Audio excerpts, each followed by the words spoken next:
W 청년부 여러분, 안녕하세요. 9월 셋째 주 숙모임을 위한 쉐어링 가이드 영상을 시작하겠습니다. 이번 주 말씀은 창세기 24장 1절부터 9절까지 말씀입니다. 창세기 24장은 창세기 총 50장 중에 가장 긴 분량을 차지하고 있는데, 가장 긴 분량을 차지하고 있는 24장의 내용은 무엇인가? 창세기에 굵직한 사건이 많잖아요. 뭐 천지창조, 바벨탑, 뭐 노아의 홍수, 뭐 여러 가지 사건이 있잖아요. 근데 그 가운데 가장 많은 분량을 차지하고 있는 24장의 내용은 아브라함의 아들 이삭의 결혼에 대한 이야기입니다. 이게 굉장히 중요한 내용이라는 것이죠. 아브라함이 이 시점 가운데 나이가 많이 들었고요. 그의 나이가 무려 140세가 되었습니다. 이때는 아브라함이 하나님의 이 부르심을 받아 떠난 지, 원래 있었던 고향을 떠난 지 65년이나 지난 때였어요. 아브라함은 이미 굉장히 많은 부를 이루었고, 많은 사람을 얻었고, 그리고 아들 이삭까지 얻었어요. 기적적인 아들, 하나님 주신 아들 이삭을 얻었어요. 하지만 그의 인생 가운데 유일한 어려움이 있다면 그게 무엇인가? 그것은 아내 사라를 잃은 것도 아니었고 땅을 얻지 못한 것도 아니고 그것은 아들이 아직 결혼하지 못했다는 사실이었습니다. 그래서 그가 그의 아들을 결혼시키기 위해서 이 종을 부르는 이야기, 종과 약속하는 이야기가 오늘 본문에 나옵니다.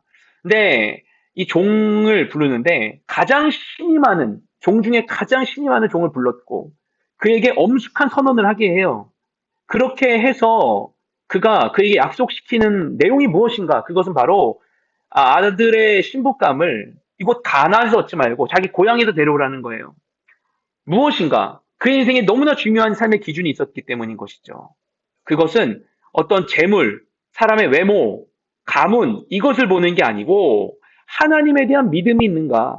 가나안 땅의 사람들은 이미 타락한 족속들이었었고 그런데 우리가 이 아브라함의 친족들을 보면 아브라함도 하나님의 음성을 듣고 떠나오게 됐었잖아요. 그 나중에 그 리브가가 이삭의 아내로서 가겠다고 하고 떠날 때 그 오빠 라반이 네가 천만인의 어머니가 될 것이며 그리고 내 씨가 대적의 성을 차지할 거다. 이거 되게 놀랍죠. 아브라함에게 하나님 하셨던 그 말씀이거든요. 이삭을 바치려고 했을 때 그 얘기를 오빠가 전하거든요. 그러니까 그들의 마음속에 하나님에 대한 믿음이 있었던 걸로 봐요. 그러니까 하나님을 아는 자들을 데려오려고 했던 거죠. 그게 아브라함의 선택의 기준이었습니다. 그게 가장 중요한 선택의 기준이었어요. 우리 인생의 중요한 부분들에 있어서 중요한 선택을 할 때 무엇이 우리의 선택의 기준이 될 것인가? 아브라함은 하나님에 대한 믿음이었습니다. 하나님과 함께하는 것. 그렇죠? 그 또한 종을 보내면서 이야기합니다. 너 가서 이제 절대로 내 친척들에게 가가지고 아내를 데려와야 돼. 근데 이제 종이 아브라함에게 질문해요. 뭐라냐면, 근데 제가 만약에 가는 것도 어렵고 어디로 간지도 모르겠고 뭐 주인님이야 고향이니까 그렇지만 뭐 저는 처음 가는데 너무 가는 것도 어려워 멀어. 그 상황에서 종이 아브라함에게 질문합니다. 뭐 주인님이 저를 보내셔서 가긴 하는데 근데 너무 멀고 주인님은 고향이지만 저는 뭐 초행길이라서 어디인지도 모르겠고 근데 만약에 잘 가서 그 먼 곳까지 가서 주인님의 친척을 만나서 또 그 신부감을 만났는데 신부감까지 만났는데 근데 그것까지만 해도 기적 같은데 그 사람이 안 오려고 하면 어떡합니까? 생각해 보십시오. 제가 누구라고 절 믿고 따라오겠어요? 그 결혼한 사람 누군지 보지도 못했는데 선택할 수가 없잖아요. 보지도 못한 사람에게 어떻게 자기 딸을 맡기겠으며 자기 인생을 맡기겠습니까? 그래서 그들이 오지 않으면 그럼 제가 아들 데려가면 안 될까요? 이삭 데려가면 안 될까요? 좀 보여줘야 되잖아요. 이 정말 합리적인 질문 아닙니까? 그렇게 물어봐요. 근데 아브라함이 단호하게 얘기합니다. 절대 내 아들 데려갈 수 없다. 절대 데려갈 수 없다. 이런 아브라함의 말도 안 되는 억지스러운 이런 그의 말을 우리가 이해할 수 있어요. 왜냐? 아브라함은 과거에 힘들다고 가나안 떠난 적이 있어요. 아브라함이 가나안에 가서 가뭄이 들었을 때 그가 다 떠나서 이집트에 갔었잖아요. 근데 이집트에 가가지고 큰 일을 겪은 다음에 결국 바로 가뭄 중이었던 가나안으로 돌아가지 않습니까? 하나님이 약속한 땅이 가나안이기 때문에 가나안에서 복을 주겠다고 하셨기 때문에 아들을 보낼 수는 없는 거예요. 하나님의 약속을 어길 수는 없는 거예요. 예. 아들의 신부감은 얻어야 되지만. 그죠?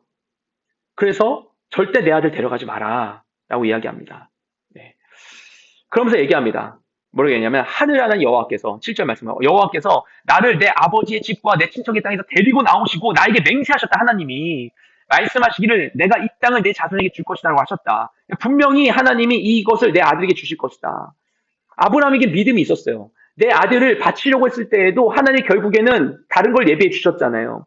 그리고 하나님께서 나에게 약속해 주셔서 그동안 내 후손이 생길 거라 생각해가지고 후손이 누굴까? 내 종 엘리에셀을 내가 후계자 삼으려고 했었고, 롯을 데려오기도 했었고, 그리고 내가, 저기 누구야, 이스마엘을 낳기도 했었어요.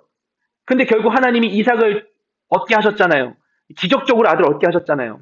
그러니까 하나님이 내 인생 가운데 그분의 일을 이루실 거란 믿음이 그에게 있었어요. 하나님 약속 이루실 거다. 반드시 이루실 것이다. 그런데 이루려면 뭐가 있어야 돼요? 일단 이삭에게 아내가 있어야 돼요. 그러니까 이삭의 결혼에 대한 문제는 무엇인가 하면 아브라함에게서는 자기 인생을 건 얘기인 거예요. 단지 내 아들 결혼시키는 거, 내 아들 잘 살아야 돼. 이게 아닌 거예요. 하나님의 약속이 성취돼야만 하는데 그것을 위해서 아들이 없을 때는 어떻게 성취될까 해서 그가 다른 방법 썼었는데 결국 이삭을 통해 행하셔야 되는데 근데 이삭에게 아내가 없으니 하나님의 약속이 이루어지지 않아요. 그의 인생의 모든 걸 걸었어요. 모든 걸 포기하고 왔어요. 근데 내 인생에 모든 걸 걸었던 내 모든 인생에 열매를 거두지 못한다면 그만큼 허망한 게 어디 있겠습니까? 여러분의 직장도 마찬가지예요. 여러분이 하는 일도 그래요. 여러분 가정도 그래요. 그죠? 여러분의 모든 커리어들, 여러분의 사역의 섬김들, 교회에서 섬김들. 내가 열심히 수고했는데 아무것도 거두지 못한다면 얼마나 괴로운 일이에요. 아브라함이 그렇게 될까 두려운 거예요. 내 아들이 결혼 못하면. 이건 단지 내 아들 결혼의 문제가 아니라 내 비전에 대한 문제인 거예요. 또 하나. 그러니까 이런 비슷한 상황이 세례 요한이 있지 않았습니까? 예수님께 내가 세례를 베풀고 성령이 비유같이 임하는 걸 받고 하나님 음성 들었음에도 불구하고 그가 얼마 내가 감옥에 갇혀서 죽을지 모르는 상황이 되니까 인생의 막바지 가서 두려운 거예요. 내가 세례 베풀었던 예수가 그리스도가 아니면 어떡하지? 제자들 보내서 질문하지 않습니까? 오실 거이가 당신 맞습니까? 그러니까 인간이기 때문에 내 인생의 이 비전이 성취된 게 맞을까? 두려움이 생기는 거예요. 아브라함이 그랬던 거예요. 그러니까 아들에게 신부감을 얻기 위해서 아들의 신부감을 얻기 위해서 종을 보내는 겁니다. 그죠? 그리고 그 상황 가운데에서 종이 얘기하지만 하지만 하나님의 뜻을 거스를 수 없기에 아들을 보낼 수 없는 겁니다. 근데 그 가운데 얘기하는 거예요. 하늘의 하나님은 나를 여기 이 땅으로 인도하셨고 내게 말씀하셨다. 이 땅을 내 후손에게 주겠다 약속하셨다. 하나님은 반드시 그 약속을 이루실 것이다. 그렇기 때문에 네가 가면 하나님이 반드시 너에게 천사를 보내주셔서 천사를 통해 네가 내 아들의 그 신부감을 얻게 하실 것이다.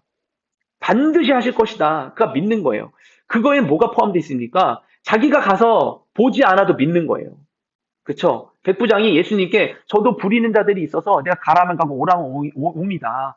주님이 말씀만 하시면 제 종이 씻은 듯이 나을 것입니다. 라고 믿음의 고백했던 것과 같이 아브라함이 믿는 거예요.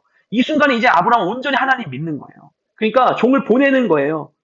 너를 통해 하실 거야. 믿는 거예요. 우리 인생에서 마찬가지죠. 내가 뭘 선택하면, 뭘 가면 어떤 일이 있을까 알지 못해서 두려워하고 걱정하지만 하나님이 반드시 함께 하심을 믿는다면 우리가 믿음으로 나아갈 수 있는 것입니다. 믿음으로 나아가는 것입니다. 그죠? 네. 믿음으로 나아갈 수 있는 것입니다. 네. 믿음으로 순종하는 우리 모든 인생이 되기를 소망합니다. 하나님 절대 배신하지 않으실 거예요. 그리고 뭐라고 덧붙이는가? 근데 만약에 그런데도 불구하고 그 여자가 너 따라오지 않으면 괜찮아. 너에게 책임 묻지 않을게. 재밌죠? 진짜 믿는 거예요. 종에게 책임 지우지 않는 거예요. 아, 만약 안 오면 그게 하나님 뜻 아니겠지. 다른 길이 있을 거야. 믿음이 거기까지 나아가는 겁니다. 여러분, 원하는 대로 이루어지지 않아도 내 계획이 이게 아브라함이 하나님의 뜻을 따라 믿음으로 행했지만 아브라함의 계획이잖아요. 안 될 수도 있는 거예요, 여러분. 여러분의 계획대로 성취되지 않는다고 좌절하지 마십시오. 절망하지 마십시오.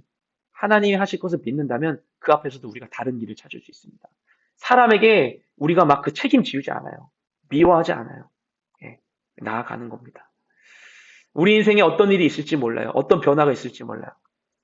하지만 그 상황 가운데 우리가 정말 분명한 결과를 얻기 원한다면, 예, 진짜를 얻기 원한다면, 영원한 것을 성취하기 원한다면 하나님을 믿음으로 그분께 맡기십시오. 순종하며 나아가십시오. 하나님께서 반드시 여러분에게 선한 것을 베풀어 주실 것입니다. 그리고 이번 수련회가 그 하나님을 만나는 시간 되기를 소망합니다. 인격이신 하나님을께서 여러분의 갈망을 아시고 여러분에게 찾아오시고 여러분의 삶을 인도해 주심을 믿음으로 주님께 나아오십시오. 하나님이 놀라운 일을 이루실 것입니다. 네, 여러분 하나님 안에서 은혜로운 수모임 되시기 바랍니다.